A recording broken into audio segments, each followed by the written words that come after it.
Hi everyone, I'm Hannah. I'm a part of the Bayser team here. I am behind the magic of these videos. Today we're going to be showing you a short video about the market access in the payer landscape. And we just wanted to give a little introduction to the video. And if you enjoy the video, give it a like and please subscribe for more content.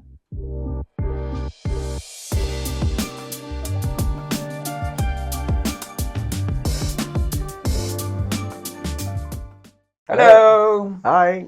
Good morning, JP. How are you? Hi, Shanmugam. Shanmugam, I'm very happy meeting with you today. Absolutely. Here's the problem I have. Yes. We have this problem of access for our drug. Mm-hmm. And I'm thinking that maybe we should go and strike a deal and remove that prior authorization with that big payer. I need to figure out how much we have to pay for that contract.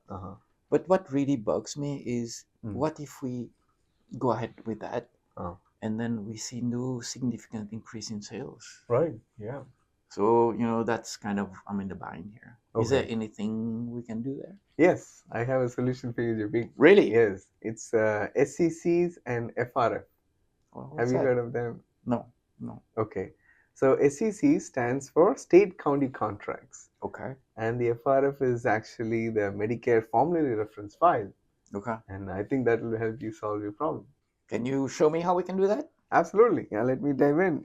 Okay, what are we looking at here, Shanmugam? Yes, so this is actually the overview that I wanted to show you, JP. So this is split into two parts. This is the SCC, which is the state county contracts. Okay. And these two parts are the formulary reference file.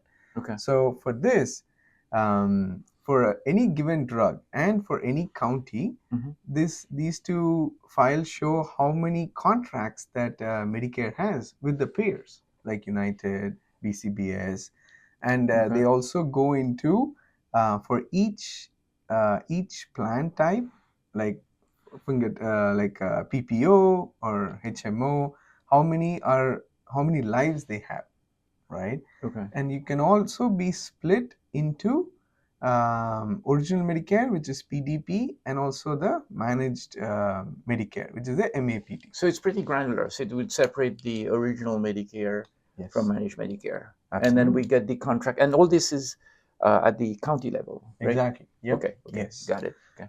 And then we switch to the FRF, which is the Formulary Reference File. They are split into two parts. The first file is called the plan description, which for a particular plan within that contract, you'd be able to see what is the premium, what is the deductible. So that is one component. Okay. And the second one goes a little deeper, which is called the formulary description, where you would see that for a particular drug, you would be able to see what is the tier, the step therapy, quantity limited status, do they have a prior authorization or not. So, yeah.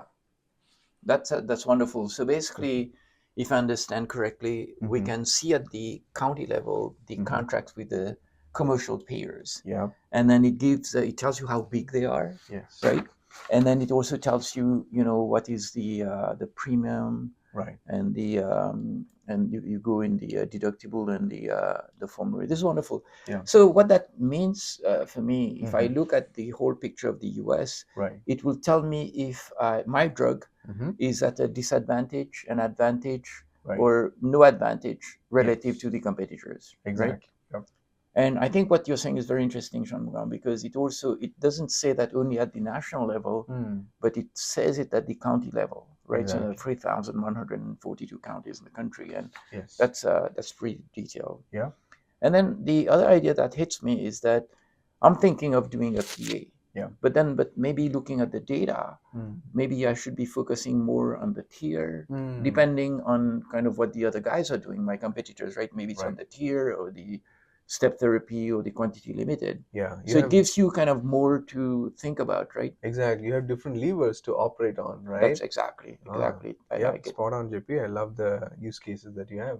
Okay, cool. So what are we looking at this time? Yes. So we'll actually have a deep dive, JP. So we discussed about the FRF and SCC earlier, right? Yeah. So we're going to zoom in and say, like, let's just take Cook County for Chicago. Okay. Right, and we look at all the payers, and the zoom is going to be what, based on our drug, or who's going to be the relevant payers, right? Okay. And then this gives us an opportunity to run different scenarios, right? Oh, I see. And you can run it for MAPD and PDP separately. Exactly. I Yes. see. Yes. So when you're saying you run a scenario, you can look at if you contract, you don't contract. Right. Yeah. And If you're contracting, then you can see if you have to drop the step therapy or remove PA, right? You Okay. have different levers. Yeah. And like you were asking about You earlier. can change the tier as well, right? Yeah, change tier. Okay. Right. This is excellent. So that would help me basically run at a very granular level for the 3,000 plus counties in the country. Right. And see what is the ramification. For example, I have one payer like United that is participating for my market regionally there. I would see the extent of what's happening, right? How it's going to connect. Oh. Exactly. And we can measure the impact too. And we've delivered projects on that, right? So, amazing. Yeah, that's wonderful. So Right. those data sources should be pretty expensive, right? I had to let you break the bank for that, JP. It's actually free of charge. Oh, really? Yes. And I guess it should be a little dated, right? That's the common impression about Medicare. But this SCC is actually available for Feb 2025. Really? Last month. Wow. Right? And FRF is available for 2024. Wow. Okay. Right. Now, why would it not work for me then? So there's only one caveat for this. If your drug doesn't serve the Medicare population, this might not be too relevant for you. My drug serves Medicare big time. Absolutely. Thank you. Thank you. Bye. Bye. Until next time.